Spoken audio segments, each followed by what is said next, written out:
ராணிப்பேட்டை பணப்பாக்கம் சிக்காட்டில் உள்ள Jaguar land rover உற்பத்தி ஆலையில் இருந்து முதல் ரேஞ்ச் ரோவர் எவோக் காரை முதல்வர் ஸ்டாலின் திறந்து வைத்து வெளியிட்டார்.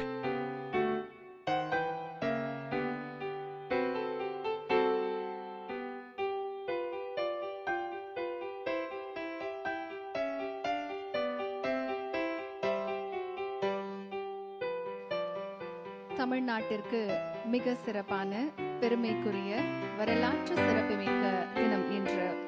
பணப்பாக்கத்தில் டாடா மோட்டார்ஸ் JLR வாகன தொழிற்சாலை தொடக்க விழாவில் பங்கேற்றிருக்கக்கூடிய நம்முடைய மாண்புமிகு தமிழ்நாடு முதலமைச்சர் அவர்கள் தற்போது இங்கே தயாரிக்கப்பட்டிருக்கக்கூடிய காரில் அமர்ந்து அந்த காரின் சிறப்பம்சங்கள் குறித்து மாண்புமிகு தமிழ்நாடு முதலமைச்சர் அவர்களுக்கு எடுத்துரைக்கப்பட்டு வருகிறது.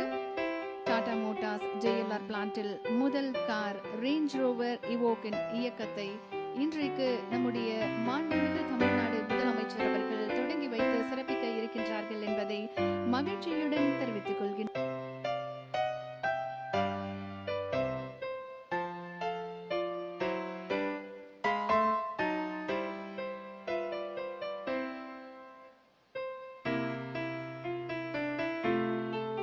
தமிழ்நாடு முதலமைச்சர் அவர்கள் டாடா மோட்டார்ஸ் JLR பிளான்டில் முதல் கார் ரேஞ்ச் ரோவர் இவோக் இயக்கத்தை தொடங்கி வைத்து சிறப்பித்திருக்கிறார்கள்.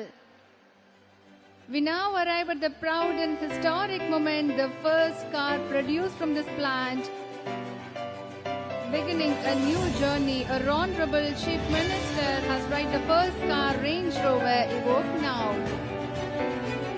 This milestone reflects dedication, excellence and a vision for the future. It symbolizes the plant's readiness to contribute to the nation's growth. Let us celebrate this memorable achievement together. மாண்புமிகு தமிழ்நாடு முதலமைச்சர் அவர்கள் Tata Motors JLR பிளான்டில் முதல் car range rover இவோக்கை தொடங்கி வைத்து சிறப்பித்திருக்கிறார்கள்.